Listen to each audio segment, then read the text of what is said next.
ओम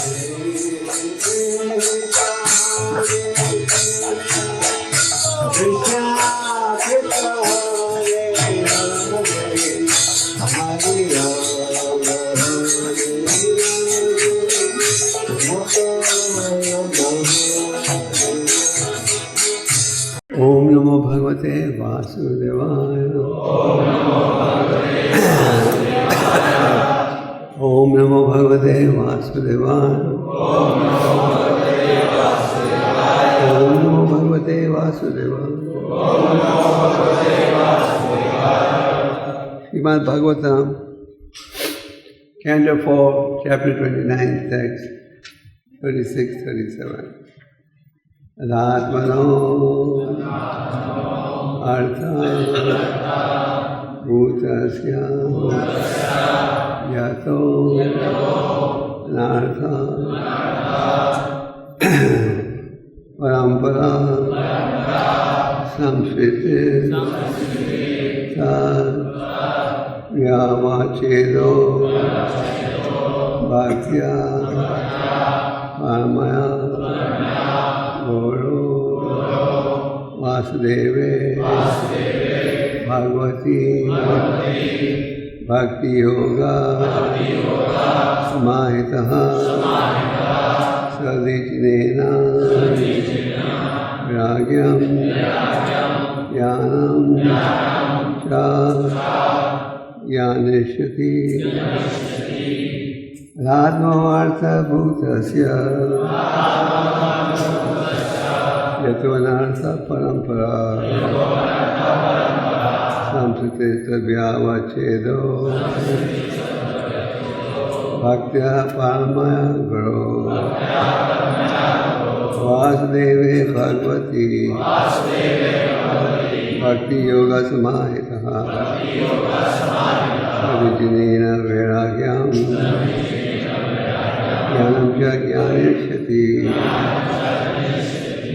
Atmanavartha bhutasya yato anartha parampara samskrita vyavachedo bhaktya paramaya guru Vasudeve Bhakti Bhagavati Bhakti Yoga Samahitaha Sadichinena Vairagyam Jnanam Cha Jnanishyati.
माताजी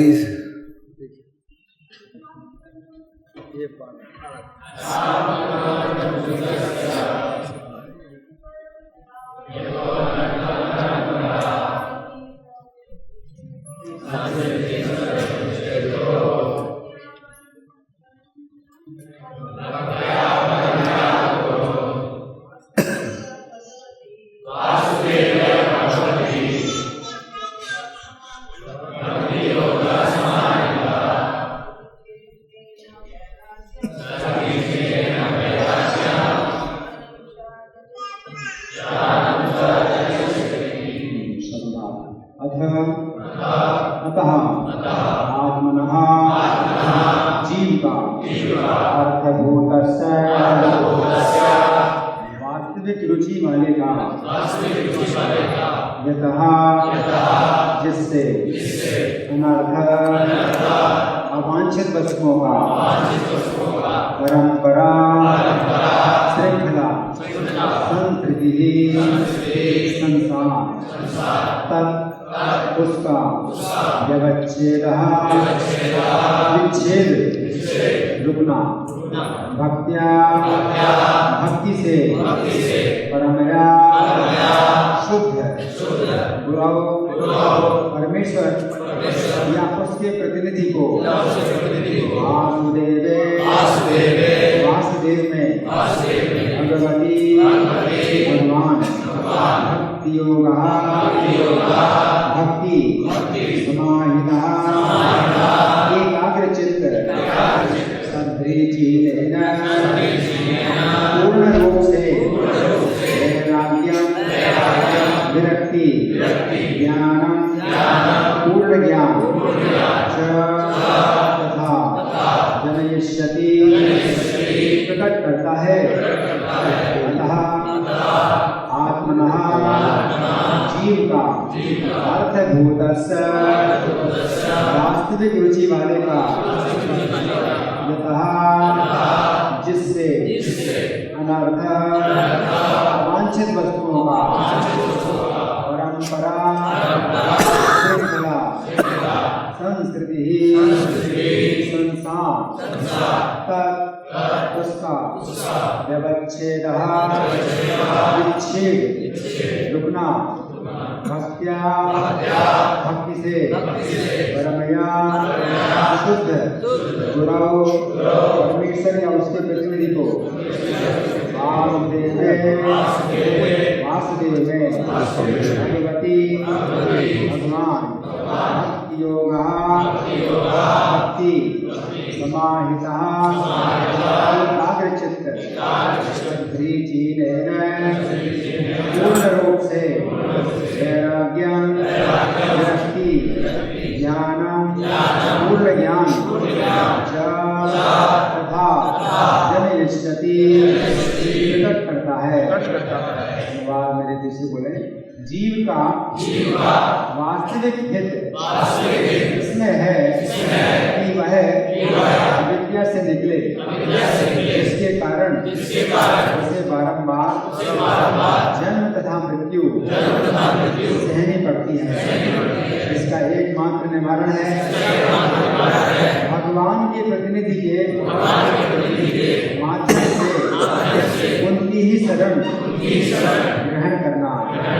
जब तक मनुष्य भगवान वासुदेव की भक्ति नहीं करता तब तक वह ना तो इस भौतिक जगत से पूर्णतः विरक्त हो सकता है और न अपने असली ज्ञान को ही प्रकट कर सकता है। कृत्रिम भौतिक परिस्थिति से विरक्त होने का यही उपाय है।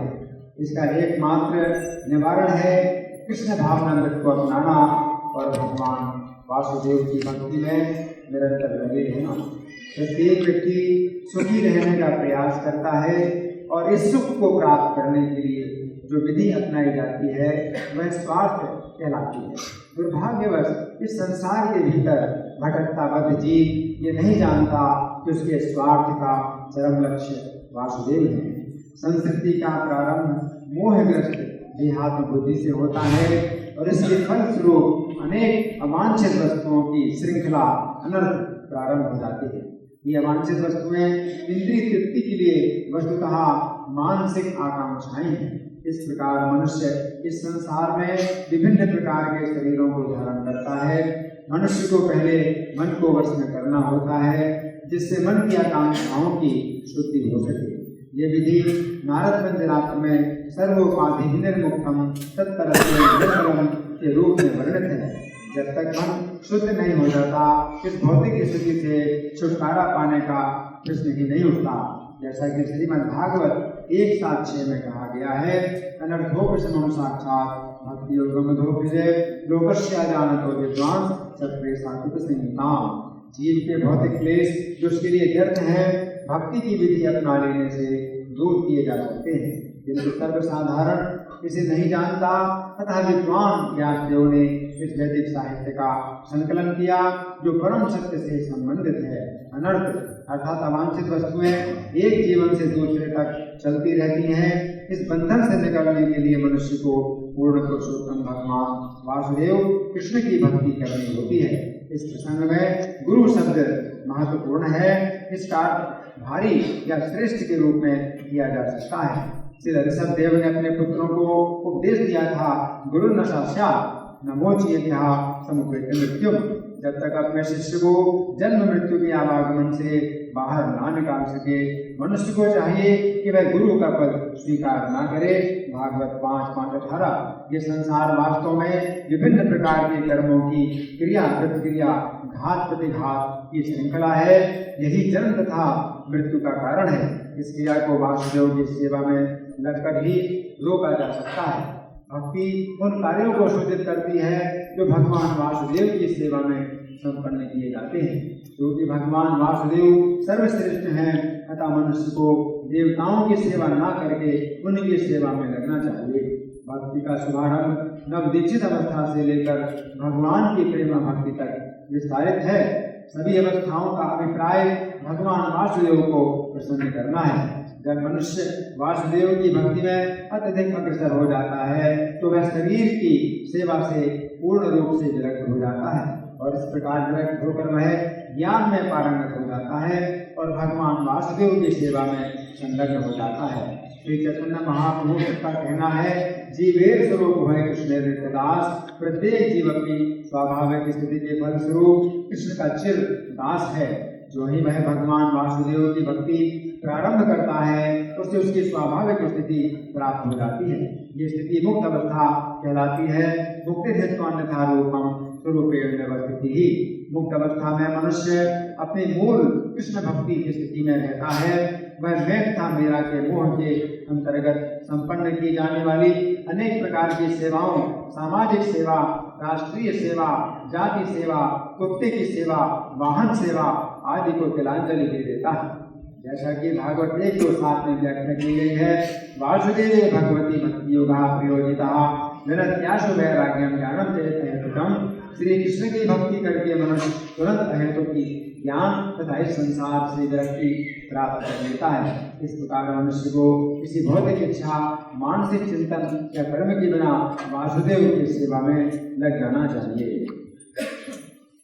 ओम ज्ञानतिमिरन्दस्य ज्ञानाञ्जनाशलाकया चक्षुरुन्मिलितं येन तस्मै श्रीगुरवे नमः।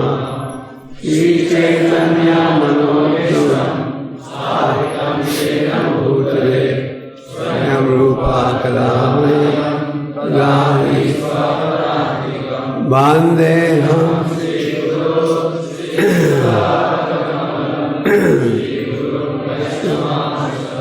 श्रीरूपां सग्राजतं सहगना रघुनाथान्वितं तं सदेवं साद्वैतं सवधूतं विजनासहितं कृष्णचैतन्यदेवं श्रीराधा कृष्णपदान् सहगना ललिता श्रीविशाखान्वितं च।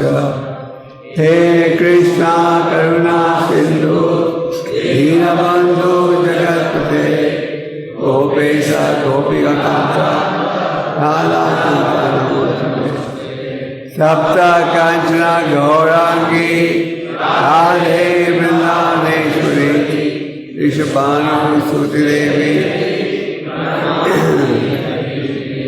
वाञ्छाकल्पतरुभ्यश्च कृपा सिन्धुभ्येव च पतितानां पावनेभ्यो जय श्री कृष्ण चैतन्य प्रभु नित्यानंद श्री अद्वैत गदाधर श्रीवासदि हरे कृष्णा कृष्णा कृष्णा हरे हरे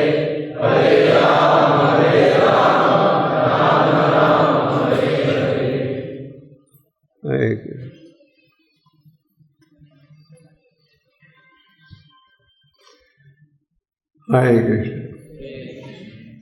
यथात्मनो अर्थभूतस्य यतो नर्थ परम्परा संस्थित व्यापचेदो भक्त परमाया गुरु वासुदेव भगवती भक्ति योगा समाहितः सदिचिनेन वैराग्यम ज्ञानम च ज्ञाने। नारद मुनि यहाँ शिक्षा दे रहे हैं। किसे शिक्षा दे रहे हैं? हाँ, कठिन बड़े को। इस 34 स्कंद के 25वें अध्याय से ये पुरंजन की कथा पढ़ रहे हो, सुन रहे हो। नारद मुनि मिले राजा परीक्षित बड़ीशर से। उन्होंने देखा कि राजा ने अपने बेटों को तो भेजा है तपस्या का पालन करने के लिए, पर राजा खुद जुड़ा हुआ है किसमें? भौतिक कार्यों में, सकाम कार्यों में। तो भगवान के जो भक्त हैं उनकी सदा यही इच्छा रहती है कि पूरा समाज सुखी बने। और खास करके नारद मुनि वो तो अत्यंत दयालु हैं। उनके मन में एक ही भाव रहता है, हर व्यक्ति को भगवान के साथ जोड़ा जाए। जैसे कुछ दिन पहले आपने नृसिंह चतुर्दशी मनाई और प्रहलाद महाराज की लीला भी सुनी होगी। तो प्रहलाद महाराज के मन में सदा एक ही भाव था, कैसे जोड़ा जाए सबको भगवान की सेवा में। हालांकि उनके पिता ने अत्यंत प्रयास किया कि प्रहलाद की भक्ति समाप्त हो जाए, जो आकर्षण है भगवान के प्रति वो टूट जाए। और प्रहलाद को अनेक प्रकार की कठिनाइयों का भी सामना करना पड़ा। उदाहरण के लिए उन्हें पहाड़ों की चोटी से फेंका, घिरलू सांपों ने घेरा, जहर खिला गए, पर हर स्थिति में भगवान ने उनकी सुरक्षा की। और प्रहलाद ने प्रचार का कार्य नहीं रोका। जब हिरण्यकशिपु को पता लगा कि प्रहलाद के प्रभाव से सारे असुर विद्यार्थी वो भी भक्त बन गए,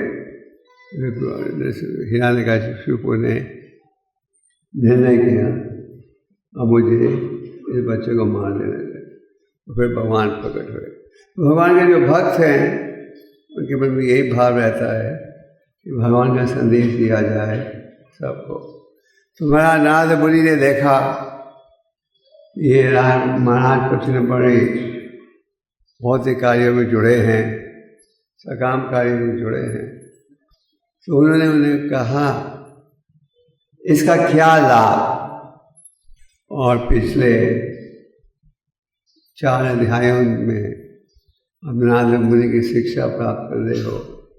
किस प्रकार नारद मुनि ने कहा कि भौतिकवादी व्यक्ति का जीवन कितनी तेजी से समाप्त होता है, और नारद मुनि ने उन्हें आध्यात्मिक शिक्षा दी।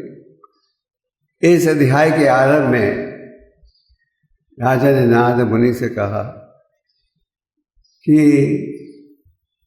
आपकी शिक्षा तो मैंने सुन ली है, पर मुझे पूरी तरह समझ नहीं आ रही, तो आप कृपा करके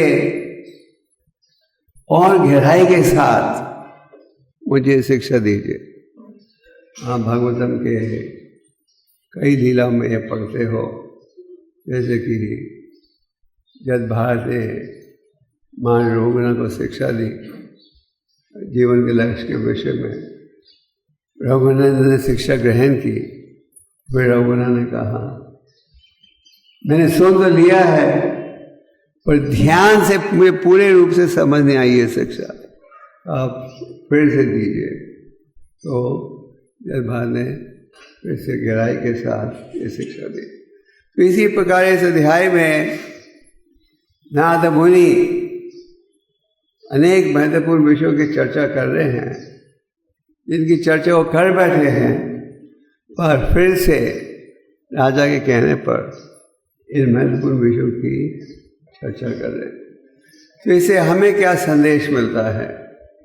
इससे हमें ये संदेश मिलता है कि अगर हम ध्यान से इस शिक्षा को समझना चाहें तो हमें निरंतर बार बार सुनना पड़ेगा। अगर हम ये सोचे कि एक बार हमने सुन लिया है बस और सुनने की आवश्यकता नहीं, तो ये ज्ञान हमें ठीक समझ नहीं आएगा। हमें नियमित रूप से रोज सुनना चाहिए। इसलिए भागवतम के प्रथम स्कंद में क्या कहा गया है? नास्ता परेशु भद्रेशु नित्यम भगवत सेवया।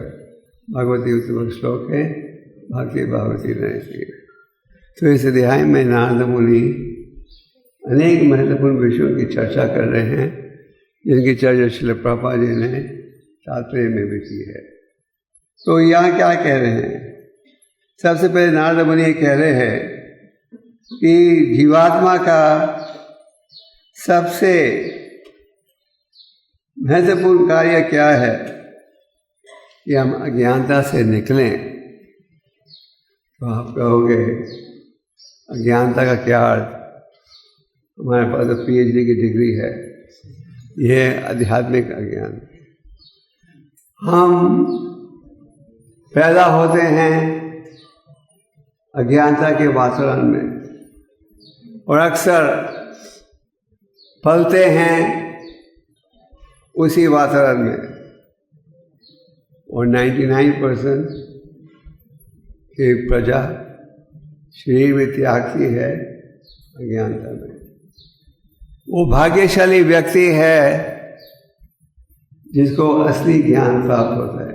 ब्रह्मांड प्रमित को भगवान जी गुरु कृष्ण कृपा पाए भक्ति रत भी। चैतन्य महाप्रभु ने कहा अनेक योनियों में गुजरने के पश्चात भाग्यशाली व्यक्ति है, जैसे क्या ये भक्ति का ज्ञान प्राप्त होता है, भक्ति की महिमा का ज्ञान प्राप्त होता है।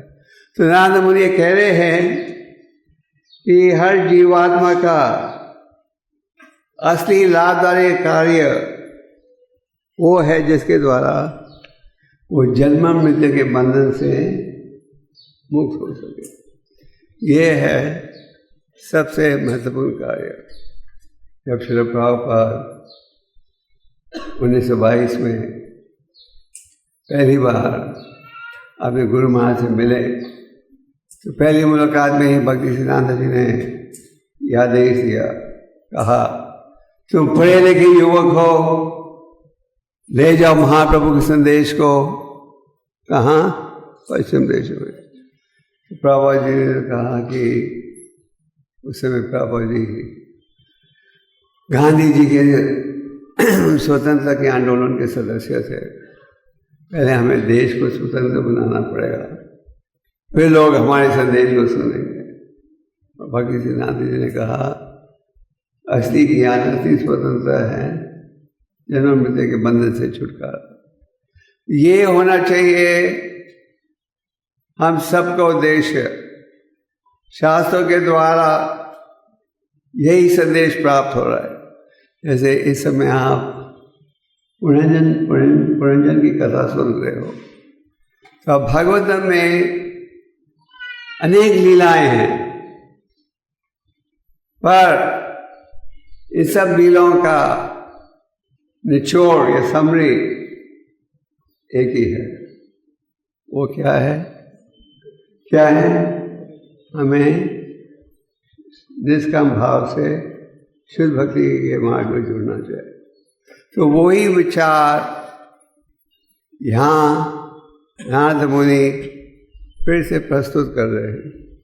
कह रहे हैं कि हर जीवात्मा का असली लाभ जब है जब वो ज्ञान प्राप्त करे जिसके द्वारा जन्म मृत्यु के बंधन से मुक्त हो सके। तो ये जो जन्म मृत्यु का बंधन है, इसमें कष्ट ही कष्ट है। आप स्वर्ग लोक तक भी पहुंच जाओ, कष्टों से मुक्त हो सकते हो। जब हिरण्यकशिपु तपस्या कर रहे थे, ब्रह्मा जी ने उनसे पूछा, इतनी गहरी तपस्या का क्या उद्देश्य है? हिरण्यकशिपु जब मंडारा पर्वत में गए थे, बड़ी गहरी तपस्या उन्होंने पाल, देवताओं के 100 वर्षों के लिए एक बूंद पानी नहीं पिया। आप लोग साल में एक दिन निर्जल रखते हो और सोचते हो कि बहुत बड़ा चमत्कार कर दिया। पर नारद मुनि ने हिरण्यकशिपु ने देवताओं के 100 सालों तक एक बूंद पानी का नहीं पिया। और आप योगा करते हो, योगा में कई बार अंगूठा में खड़े होकर हाथ ऊपर रखते हो, आप रख सकते हो कितनी देर के लिए? आधा घंटा। हिरण्यकशिपु ने देवताओं के 100 सालों के लिए हाथों को ऊपर रखा, आकाश कर देखते हो। ये कोई छोटी तपस्या। उसका उद्देश्य क्या था? कि मैं सनातन हो जाऊं, नित्य से बच जाऊं। और ब्रह्मा जी ने क्या कहा? ब्रह्मा जी ने कहा कि मैं तुम्हें वर कैसे दूं तो मुझे भी मृत्यु के सामने झुकना पड़े। तो ये जो जन्म मृत्यु का बंधन है, ये केवल कष्ट ही पहुंचाए। और चाहे आप राजा बन जाओ या राष्ट्रपति, ये भौतिक संसार में क्या है? कष्ट ही कष्ट। अज्ञानता के कारण हम सोचते हैं कि हम ऐसी कोई सुविधा बना लेंगे जिसके द्वारा हम कष्टों से बच सके। ये है अज्ञानता। और जो बुद्धिमान व्यक्ति हो क्या है, वो जानता है चाहे मैं कितना भी प्रयास करूं, कष्ट ही कष्ट है। तात्पर्य में प्रभुपाद जी कहते हैं कि हम सब व्यस्त हैं अनेक प्रकार की सेवाओं में, समाज की सेवा, देश की सेवा, कुत्ते बिल्लियों की सेवा। आप कहोगे कुत्ते बिल्लियों की सेवा? हाँ, पश्चिम देशों पर, भारत में भी मैंने देखा है कुत्ते बिल्लियों की सेवा लोग करते हैं। हम अनेक प्रकार की सेवाएं करते हैं, सोचते हैं कि इनके द्वारा हमें संतुष्टि प्राप्त होगी, पर यह है अज्ञानता। लाल महाराज ने इस विषय में क्या कहा है? न से विध्वंसपतगते में विष्णु। लोग ये नहीं जानते कि असली सुख कैसे मिलेगा। तो नारद मुनि कह रहे हैं कि हर व्यक्ति का सबसे लाभदायी कार्य वो है कि उस शिक्षा का पालन करना जिसके द्वारा आप जन्म मृत्यु के बंधन से मुक्त हो सको। ये होना चाहिए हम सबका प्रयास। आगे क्या कह रहे हैं? आगे नारद मुनि कह रहे हैं एक ही उपाय है, वो है कि हम परम भगवान की शरण लें, उनके प्रतिनिधि के माध्यम के द्वारा। तो ये है शास्त्रों का निर्णय। भगवद गीता का निर्णय क्या है? भक्त्या माम अभिजाने। भक्ति के माध्यम से ही तो मुझे जान सकते। भागवतम का निर्णय क्या है? भक्ति योग। तो नारद मुनि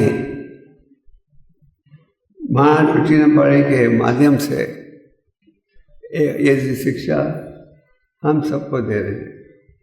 ये जो पुरंजन की कथा है, एक रूप से हम सब पुरंजन। आप कहोगे हम सब पुरंजन बन गए, हम सब राजा पुरंजन बन गए।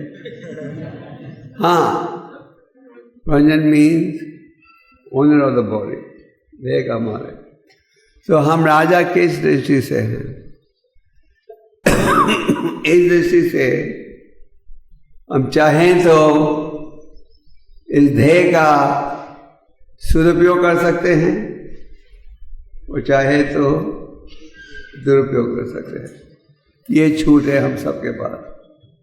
भगवान ने गीता का संदेश दिया, अर्जुन से पूछा अंत में, क्या तुमने ध्यान से सुना? क्या तुम्हें अज्ञानता दूर हुई है? और अर्जुन ने जब कहा मैं मोह से मुक्त हो गया हूँ, भगवान ने क्या कहा? आप करो जैसे ठीक लगे। तो हम सब हैं राजा पुरंजन। हम सबके पास ये छूट है क्या कि हम चाहें तो ध्येय का उपयोग कर सकते हैं शास्त्र के आधार पर, और चाहें तो इसका दुरुपयोग कर सकते हैं। आज आप समाज में क्या देखते हो? आज हम समाज में ये देखते हैं कि अधिकतर लोग प्रयास कर रहे हैं क्या, भौतिक समाज में किसी न किसी साधन से सुख प्राप्त करें। यह है समाज का प्रयास। जैसे प्रहलाद महाराज ने कहा, जब मैं देखता हूँ कि किस प्रकार लोग दुख की स्थिति को सुख की स्थिति में बदलने का प्रयास कर रहे हैं, मुझे अत्यंत दुख आता है। यह है प्रयास। आपके बाल सफ़ेद हो रहे हैं, रंग कर लो। बुढ़ापेपन के लक्षण आ रहे हैं तो सर्जरी करा लो। पर वास्तविकता क्या है? दुखा रहे हम अशांत। तो नारद मुनि कह रहे हैं कि हमें वो ज्ञान का पालन करना चाहिए जिसके द्वारा जन्म मृत्यु के बंधन से मुक्त हो सके। और आगे कहते हैं एक ही उपाय है। नारद मुनि ने ये नहीं कहा कई उपाय हैं, उनसे एक चुन लो। बड़े स्पष्ट रूप से इस श्लोक में और दूसरे श्लोकों में क्या कहा गया है? एक ही उपाय है। वो क्या है? परम भगवान के शरणागत होना। ये है शास्त्र का निर्णय, परम भगवान के शरणागत होना। और शरणागत होने के विषय में क्या कहा गया है? भगवान की शरण लो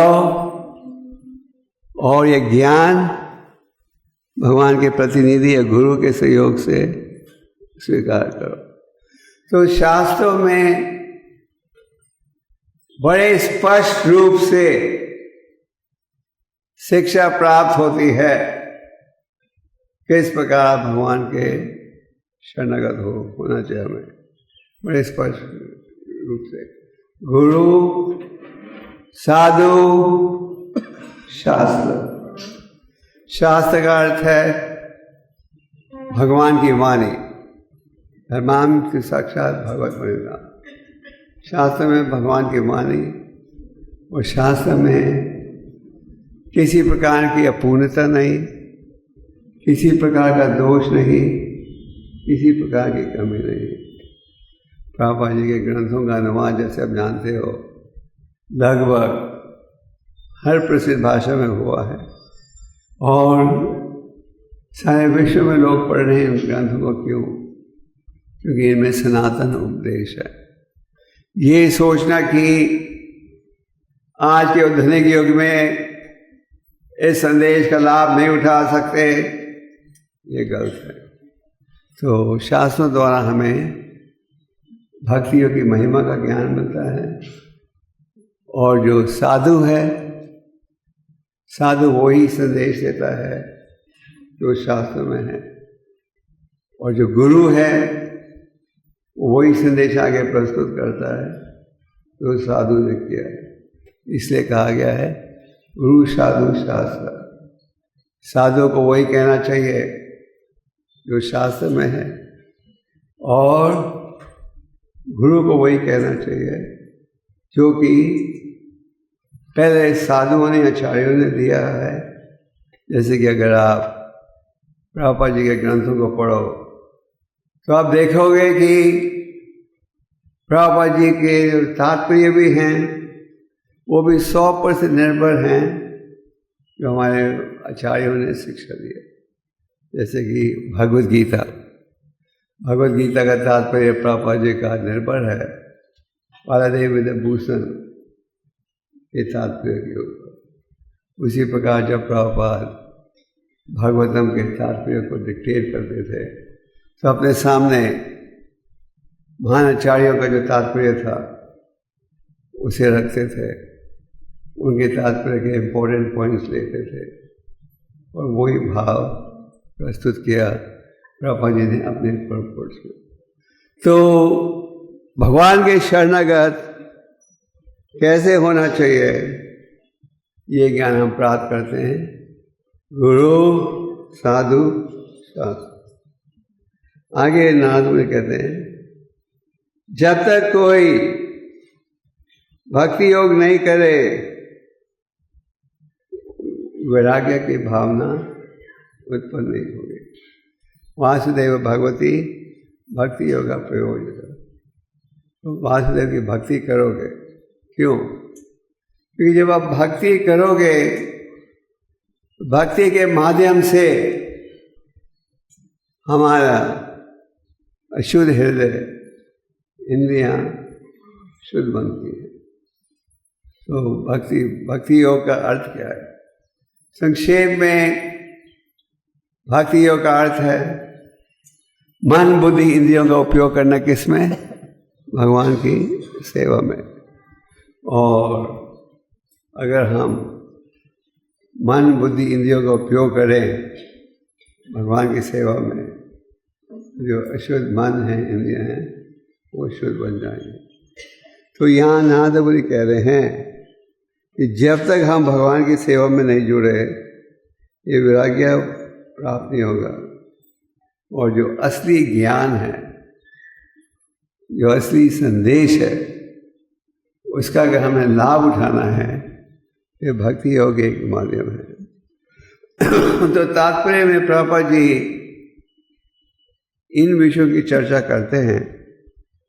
प्रभुपाद जी कह रहे हैं तात्पर्य में कि हर व्यक्ति प्रयास कर रहा है सुख प्राप्त करने के लिए, वास्तविकता में क्या प्राप्त हो गया? दुखी लोग। तो ये है अज्ञानता। अज्ञानता के प्रभाव में आकर हम सोचते हैं कि किसी प्रकार से हम सुख प्राप्त कर सकेंगे भौतिक संसार में। तो भौतिक संसार में अगर हमें थोड़ा सुख प्राप्त भी होता है, हम क्या देखते हैं? किसी समय में समाप्त हो जाता है, अस्थायी है। और अगर हमें असली सुख चाहिए क्या है उपाय? भक्ति योग। ब्रह्मभूत प्रसन्नात्मन सोचती न सोचती। जो व्यक्ति भक्ति योग में जुड़ेगा वो असली आनंद प्राप्त करेगा। तो इसी विषय की चर्चा प्रभुपाद जी कर रहे हैं। और प्रभुपाद जी कहते हैं आगे कि भक्ति योग में सफलता प्राप्त करने के लिए मन को क्या करना है? वो इसमें लाना है। नारद मुनि इस विषय की चर्चा गहराई के साथ कर चुके हैं। वो यहाँ तात्पर्य में प्रभुपाद जी कह रहे हैं कि अगर आपको भक्ति योग में सफलता चाहिए तो मन पर विजय प्राप्त करना बहुत आवश्यक है। आप देखोगे कि इस विषय की चर्चा शास्त्रों में बार बार की जाती है। गीता के अंत में भगवान क्या कहते हैं? मन मना भावा मत भक्तो मध्यान्ही मन माम वासी सत्यम ते पति जने। मेरा चिंतन करो, मेरा भक्त बनो, मेरा स्मरण करो। तो मन का बड़ा महत्वपूर्ण स्थान है। जिस व्यक्ति ने मन पर विजय प्राप्त कर ली वो व्यक्ति हर स्थिति में सुखी रहेगा। जिसने मन पर विजय प्राप्त नहीं किया, जो शैतान मन का दास है, वो कभी भी सुखी नहीं रहता। तो इसलिए शास्त्र में इस विषय की चर्चा की जाती है। अंते नारायण स्मृति, इस प्रकार की योजना करो कि आप अंत में किसका स्मरण करोगे? जब भारत की कथा में आप देखते हो कि जब भारत पूर्व जन्म में भारत महाराज थे, हिरण को खोज रहे थे, खोजते खोजते शरीर त्यागना पड़ा। इसका क्या परिणाम हुआ? उन्हें उस पशु के रूप में जन्म ग्रहण करना पड़ा। तो प्रकृति के नियम बड़े कठिन हैं, इसलिए आप अनेक श्लोकों में इस विषय का ज्ञान प्राप्त कर रहे हो। अर्जुन ने तो कहा चंचलाय माना कृष्ण, भगवान ने क्या कहा? भक्तियों की विधियों के पालन से मन को वश में ला सकते। तो मन के द्वारा मन को वश में लाओगे तो इंद्रियों को भी वश में ला सकोगे। पापा जी उदाहरण देते थे, जो गोस्वामियों का, जो गोस्वामी थे, रूप गोस्वामी, सनातन गोस्वामी, समाज में उनका बहुत ऊंचा स्थान था, किसी चीज की कमी नहीं थी। पर जब वो वृंदावन आए तो मधुकरी करके रह रहे थे पेड़ों के नीचे। वो संतुष्ट थे, क्यों?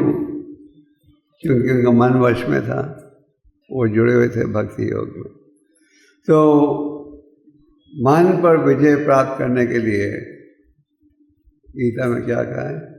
भक्तियों की विधियों का हमें पालन करना। ये सोचना कि मन को हम कभी वश में नहीं ला सकोगे, ये गलत है। मन चंचल है। भगवान ये भी कहते हैं कि भक्तियों की विधियों का पालन करोगे तो मन को वश में ला सकोगे। श्रवणम कीर्तनम विष्णु स्मरणम, श्रवणम कीर्तनम करोगे तो विष्णु स्मरण भी संभव हो पाएगा।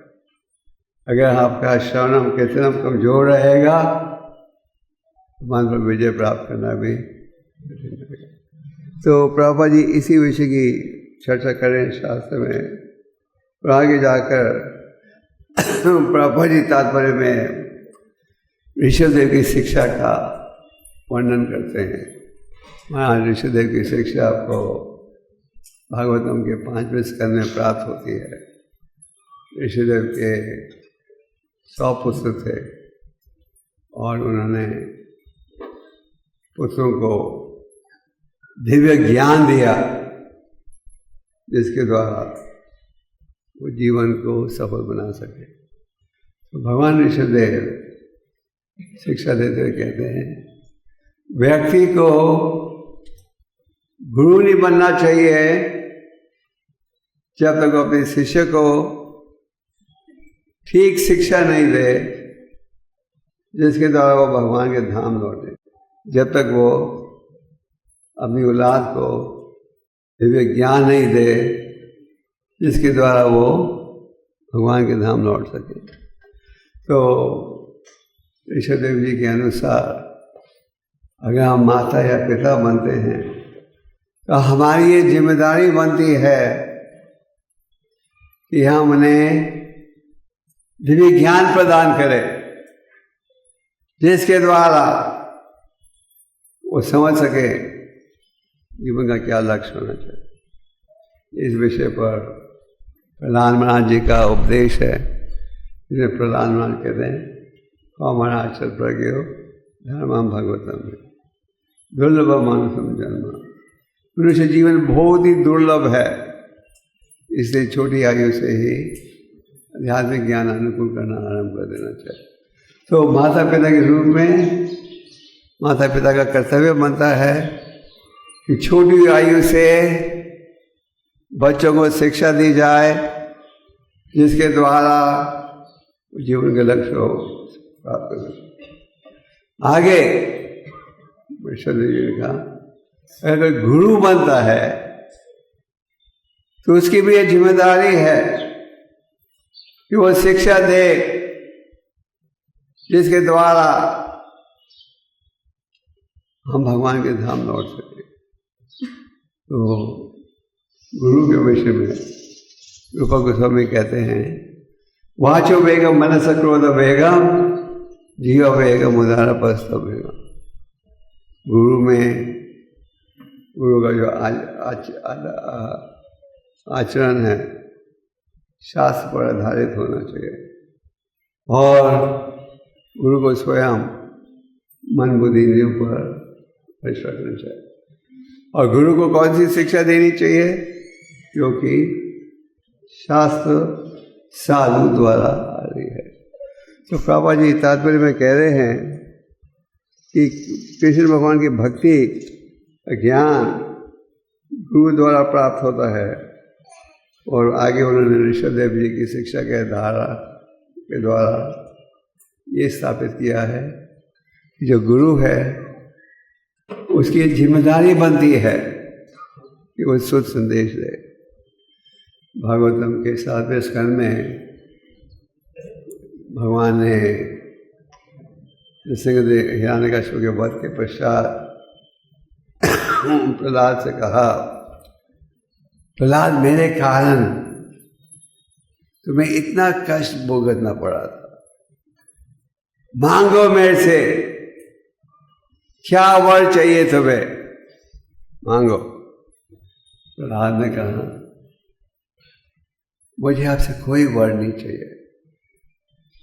जो सेवक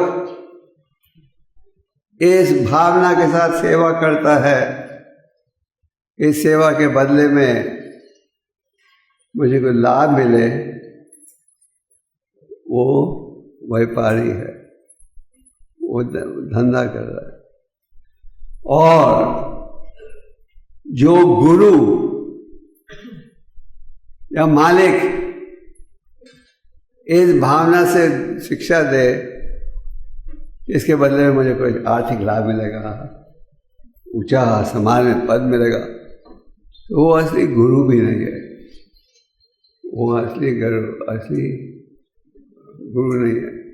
क्योंकि ये उम्मीद करता है कि अगर मैं इसको शिष्य बनाऊंगा मुझे इतना धन मिलेगा, इतना आदर मिलेगा। तो प्रधान ने कहा सेवा का भाव होना चाहिए निष्काम भाव, और गुरु का भाव होना चाहिए निष्काम भाव से उपदेश देना, जिसके पालन से हम आगे उन्नति कर सके। तो प्रहलाद ने कहा मुझे आकर्षित मत करो, ये कहकर मांगो मेरे से क्या वर चाहिए। तो आगे जाके उन्होंने कहा पर अगर आप मुझे वर देना चाहते ही हो तो एक वर दीजिए कि मेरे सारे भौतिक आकर्षण नष्ट हो जाए। अगर आप मुझे वर देना चाहते हो तो ऐसा वर दीजिए कि मेरा सारा भौतिक आकर्षण जो है नष्ट हो जाए। यह प्रहलाद की विनम्रता थी। पर इससे हमें क्या शिक्षा मिलती है? हमें शिक्षा मिलती है कि अगर हम वर की भीख मांग रहे हैं तो ये वर मांगो कि हम भगवान के शरणागत हो सकें, हम भौतिक आकर्षण से बच सकें, ये भावना होनी चाहिए। तो यहाँ प्रभुपाद जी ने कहा है कि अगर कोई गुरु भी है तो उसको वो शिक्षा देनी चाहिए जिसके द्वारा हम भगवत प्रेम प्राप्त कर सकें। और आगे प्रभुपाद जी ये भी कहते हैं तात्पर्य में कि हम देवताओं की उपासना नहीं करते, केवल परम भगवान की करते हैं। ईश्वर परमा कृष्ण सच्चिदानंद विग्रह राधे राधे गोविंदा सर्वकामना करना। अनेक ईश्वर है और एक ही परमेश्वर है। और गीता में भगवान कहते हैं कम बुद्धि के लोग देवताओं की शरण लेते हैं, और जो वर देवता दे रहे हैं वो वर कहाँ से आ रहा है? मेरे माध्यम से आ रहा है। तो इसी भाव को प्रभुपाद जी कह रहे हैं कि हमें देवताओं की भी शरण नहीं लेनी चाहिए। आगे प्रभुपाद जी महाप्रभु का ये बड़ा प्रसिद्ध श्लोक की चर्चा करें। युवरे स्वरूपाय कृष्ण नित्यदा। महाप्रभु ने ये कहा है, हम सब का क्या है कर्तव्य? हम भगवान के दास रहे और नित्य दास, सदा दास रहे, ये नहीं थोड़े से समय के लिए। तो तात्पर्य के द्वारा भी यही संदेश दिया जा रहा है कि हमें भक्ति योग में जुड़ना चाहिए। तो नारद मुनि बड़े स्पष्ट रूप से इस श्लोक में फिर से एक बार यही संदेश दे रहे हैं। और अगर आप भागवतम को सुनोगे और पढ़ोगे तो देखोगे कि शुरू से अंत तक इसी महत्वपूर्ण विषय की चर्चा की जा रही है, अलग अलग तरीकों से। तो कई बार लोग पूछते हैं, अलग बार बार एक ही संदेश सुनते हो, थकते नहीं थकते, और बार बार सुनने की आवश्यकता है, क्योंकि हम कलयुग में इतने ढीठ हैं कि बार बार सुनने से भी विचार नहीं पड़ता है। तो हमें इसलिए बार बार सुनने की आवश्यकता है। साथ में इन ग्रंथों का अध्ययन भी बड़ा महत्वपूर्ण है।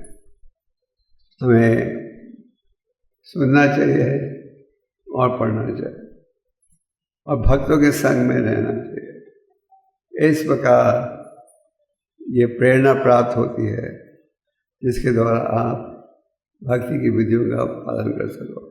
तो संक्षेप में आज के श्लोक में नारद मुनि कह रहे हैं कि हम सबका असली हित, असली लाभ, असली उद्देश्य ये होना चाहिए कि हम इस ज्ञान को प्राप्त करें जिसके द्वारा जन्म मृत्यु के बंधन से मुक्त हो सको। राजा विद्या राजा गुह्य। भगवद गीता के 9वें अध्याय में भगवान क्या कहते हैं? ये सब ज्ञानों का राजा है। ये है सबसे महत्वपूर्ण ज्ञान, ये ज्ञान जिसके द्वारा आप भगवत प्रेम अनुभव कर सकोगे। और आज के श्लोक में और 5 के श्लोक को प्रभुपाद जी ने 2.5 पेज का तात्पर्य दिया है। और प्रभुपाद जी पूरे तात्पर्य में लगभग एक ही संदेश दे रहे हैं। वो है क्या कि हम सबका भाव होना चाहिए भक्ति योग में जुड़े। भक्ति योग का अर्थ क्या है? श्रवणम कीर्तनम। जब हिरण्यकशिपु ने बेटे को बिठाकर गोद में पूछा तो अनेक विषयों को की शिक्षा प्राप्त करते आ रहे हो, पर सबसे महत्वपूर्ण शिक्षा क्या थी जो तुमने प्राप्त की स्कूल में? तो प्रहलाद ने क्या कहा? ये विष्णु स्मरण पाद आज मुझे दर्शन सके मार्ग। ये है भगवान के शरणगत होने का माध्यम। ये सब आरंभ होता है श्रवणम के साथ। हमें इस विषय पर ध्यान देना चाहिए और हमारा प्रयास रहना चाहिए कि हम इस पर बल दें, प्रयास करें ध्यान की उन्नति करने का।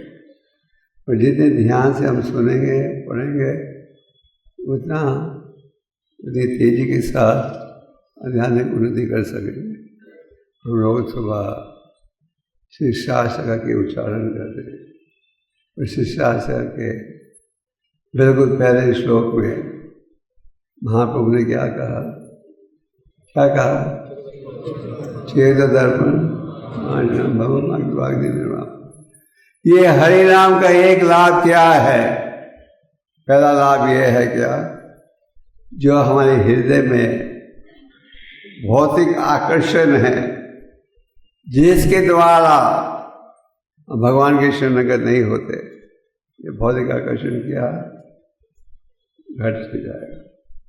ये है लाभ हरि नाम का और भक्ति योग की शिक्षा का पालन करने का। तो हमें इस शिक्षा का लाभ उठाना चाहिए। हमारा भाग्य ये है कि श्रील प्रभुपाद जी ने पूरा ज्ञान दिया है ग्रंथों में, तात्पर्य में। हमें केवल इसके लाभ उठाने की आवश्यकता है। प्रभुपाद ने लगभग हर विषय पर ज्ञान दिया है। आप में से जो बात पोलियो इस्तेमाल करते हो, आपका अनुभव होगा, लगभग किसी विषय को आप कंप्यूटर में डालो, आपको कोड्स मिल जाएंगे। तो प्रभुपाद ने कहा, everything you need to know is there in my books. जो भी तुम जानना चाहते हो ये सब मेरे ग्रंथों में। तो हमें इन ग्रंथों को पढ़ना चाहिए, बांटना चाहिए और इनके महत्व को सोचते रहना चाहिए। कभी कभी हमारे भक्तों में उत्साह रहता है प्रचार का, और मैराथन के महीने में ज़्यादा रहता है, बाकी समय कम रहता है। अब हम प्रयास कर रहे हैं सारे साल का मैराथन करना। बॉम्बे में शुरू कर दिया है और कई स्थानों में शुरू किया है। सारे साल, मतलब महीने में एक वीकेंड, जो सब क्रिया सब आदमी जा सकें, इस प्रकार की योजना रखें। क्यों? सारे साल लोग भूखे ज्ञान के लिए। कई बार हम सोचते हैं कौन लेगा ये ज्ञान को। हजारों लोग राह देख रहे हैं, कब कोई हरे कृष्ण का भक्त आएगा हमें संदेश देने के लिए। हजारों लोग सोच रहे हैं।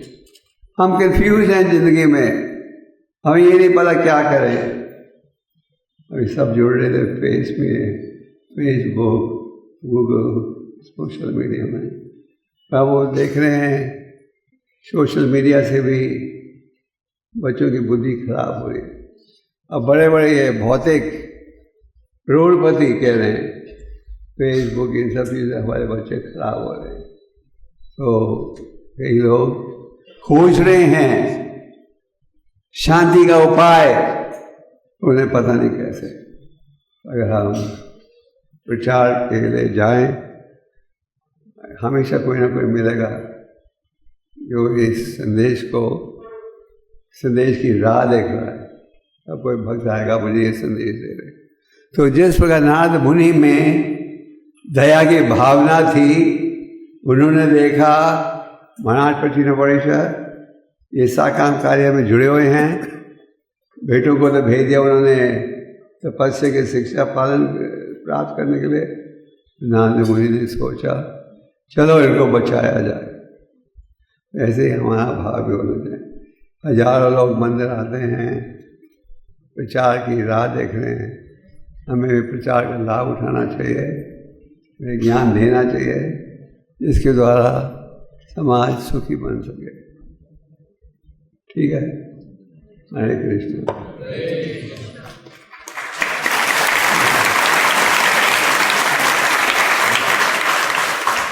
कोई प्रश्न? हाँ,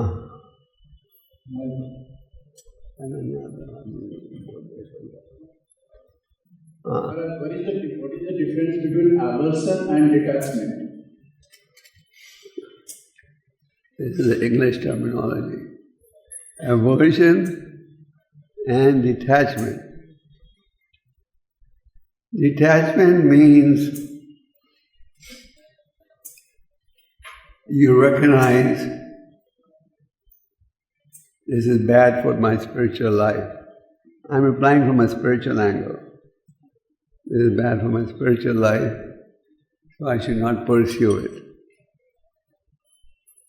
Aversion can be due to compulsion of many factors. I think your real question is, what is the real meaning of detachment? Isn't it? But these are both English words, aversion and attachment. You can use it either way. So our process is Yukta Viragya, which means genuine detachment, not artificial. And just like before Prabhupada sailed to the West, no Acharya had gone by ship. Before Bhaktisiddhanta ji sat in a car, no Acharya had sat in a car. Bhaktisiddhanta ji used a car to travel. So that is Rupa Goswami's words, Yukta Viragya. Genuine renunciation. Is that your question? Okay, more questions? Yeah. Thank you so much for the class. My question is... Well, the verse in the Purva, I just repeated it. You give the credit to Vyasadeva. Yes. Yes. Maharaj, you already said that one of the learnings for us is that as King Hogan also went to John Bharat, and King Rajini Bharat also went to Nalani again and again, asking us a kind of same question again and again, please clarify. Maharaj, sometimes in practical sense, if we are not able to understand the instruction very clearly, I am speaking about myself. I feel apprehensive. Should I go and bother the Guru again and again, or should I just try and understand and try and do my best? You are entitled to ask again and again. But sometimes you work through a counselor system or a monitor system. That means that you don't necessarily have to go to the Guru, but you can go to qualified teachers who can help you. So that's the same thing. Yeah. Yes. Thank you very much. Puchiye. Hare Krishna Maharaj. Maharaj, my question is that we see here that Narad Muni is preaching so wonderfully to Maharaj Dakshina Parishit. So Narad Muni is full of good qualities, and as you mentioned that we should preach also extensively. So my question is that out of all the qualities of a preacher, what is the most important quality that he should have? Most important quality is preach by example. He should be exemplary devotee. इनका प्रश्न ये है कि प्रचारक में कई गुण होने चाहिए. सब गुणों में सबसे महत्वपूर्ण कौन सा गुण है ना? ऐसे क्वेश्चन.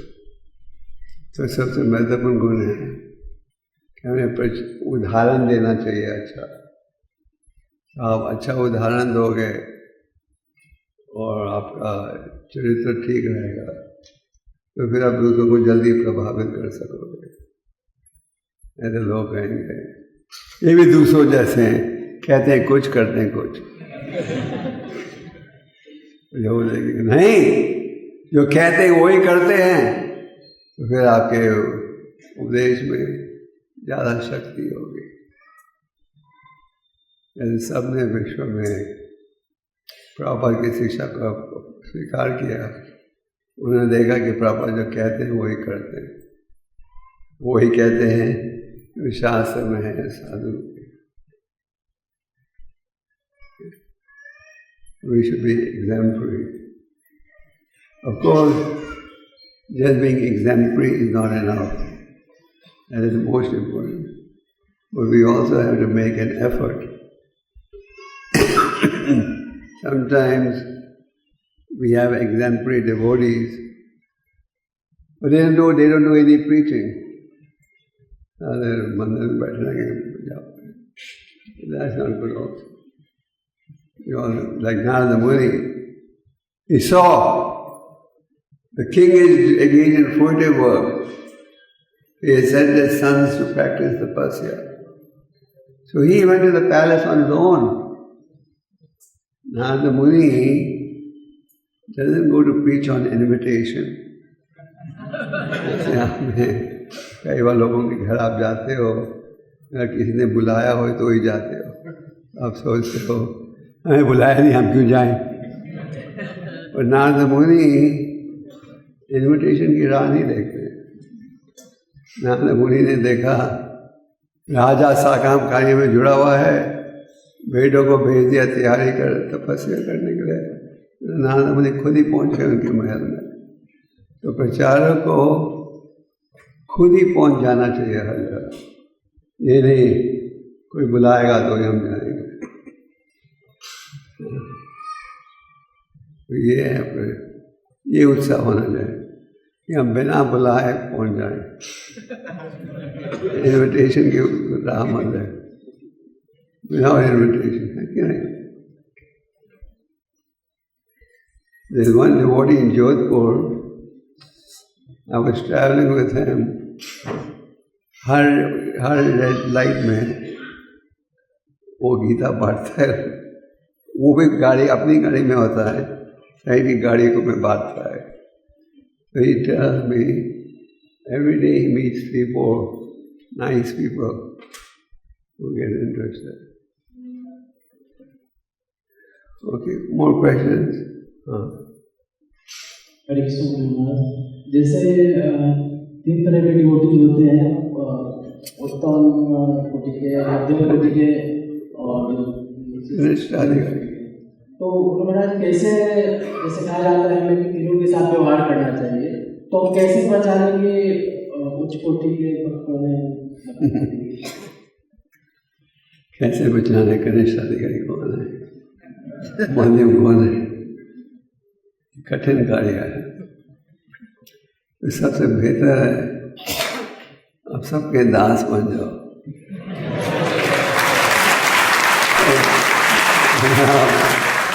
सबके दास बन जाओगे तो कोई चिंता नहीं रहेगी कौन मध्यम है कौन उत्तम है। हमारी समस्या है हम सबके स्वामी बनना चाहते हैं। अब यही सोचो हम सबके दास हैं और ये भाव रखोगे तो सबके प्रति आदर का भाव रहेगा।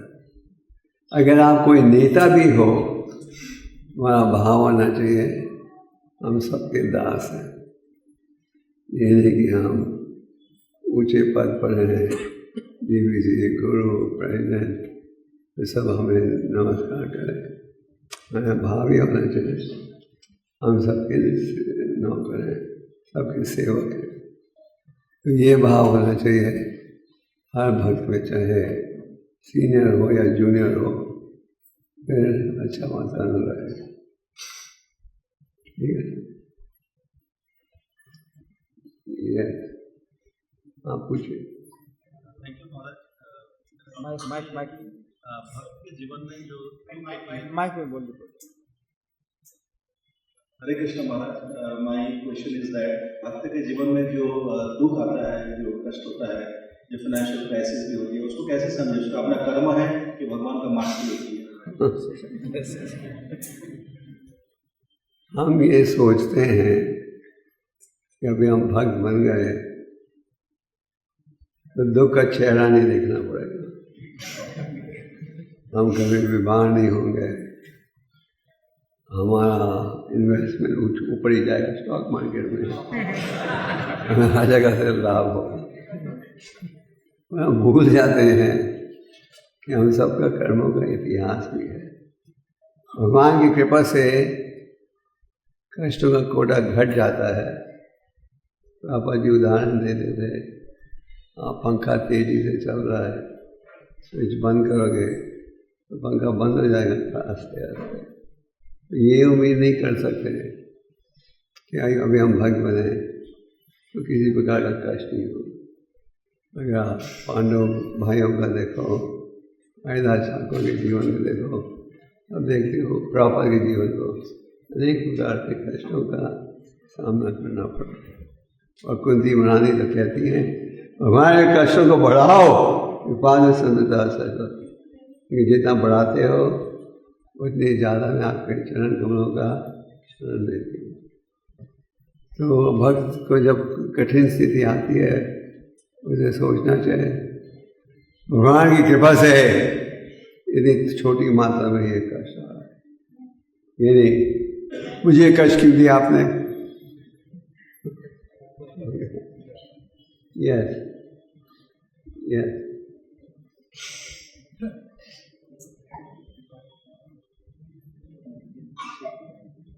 Hare Krishna Maharaj, thank you very much for very inspiring lecture. Maharaj, my question is that we as a part of our regular hearing, we hear from the different Bhagavatam classes and all. Sometimes we get inspiration, and we pick up one principle of Uttama Bhakti, maybe in terms of some personal austerity and all. And sometimes our level is so poor that we are not even able to follow the basic principle of Videhi Bhakti.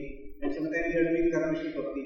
So how to structure our life in a manner that understanding that we have some rasta life, some personal professional ambition because of our past karma or whatever, how to not follow the instruction of mind and follow something in a very structured manner so that we can come out of this instruction of mind we should ignore in any case. The mind is the biggest cheater. The uncontrolled mind is your worst enemy. So that you should ignore.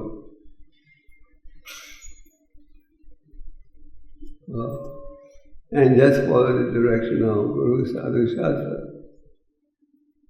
You have counselors, take their help. If that's not enough, you can go to more senior counselors. If that's not enough, you can go to the next level. People are always ready to help you. Is that your question? Yes. Oh. एक उपाय है जो भक्ति सिद्धांत जी ने दिया था, रोज सुबह जब जागो हमें जूता लेकर 100 बार मारो कि हमने तुम्हारा कहना नहीं माना, और सोते वक्त एक झाड़ू रखो अपने पास, झाड़ू को मारो 100 बार नहीं। सबसे बेहतर है ignore the chanchal mind. Everything most important is chanting. हमारी चैंटिंग ध्यानपूर्वक सावधान से रहेगी, मन को वश करना ऐसा आसान हो जाएगा। Try and try again, you will succeed at last. आपने सुना ही, बचपन में नहीं सुना, प्रयास करते जाओ, अंत में सब होता है। Keep trying, don't give up. और कोई प्रश्न?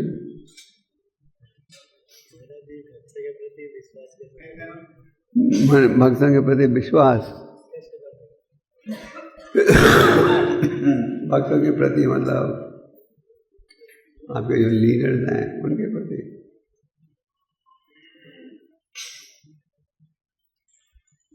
जो आपके लीडर हैं उनके प्रति इतना विश्वास रहना चाहिए, वो जो बोल रहे हैं मेरे सुधार के लिए बोल रहे हैं। हम सब सोचते हैं कि हमें पता है हमारे लिए क्या अच्छा है, हमें ये सोचना चाहिए हम तो मूर्ख नंबर 1, हमें मार्गदर्शन दीजिए। महाप्रभु से पूछा, आप इतने बड़े विद्वान हो, हमारे साथ बैठकर वेदांत क्यों नहीं पढ़ते हैं? महाप्रभु ने कहा कि मेरे गुरु ने देखा, कहा मेरे ज़्यादा योग्यता नहीं है, तुम केवल हरिनाम के योग्य हो। ऐसा भाव होना चाहिए। ओके, हाँ,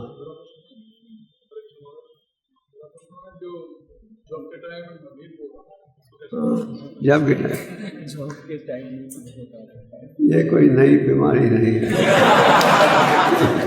ये पुरानी बीमारी है। जब भी टाइम नींद आना, भगवतम क्लास में नींद आना, मंगल आरती में नींद आना और प्रसाद के वक्त सावधान रहना, ये पुरानी बीमारी है। तो क्योंकि हमारी जाप में ज़्यादा रुचि नहीं है, तो प्रयास करना पड़ेगा। प्रयास करने से हर चीज में, हर क्षेत्र में सफलता आ सकती है। ओके, हरे कृष्ण।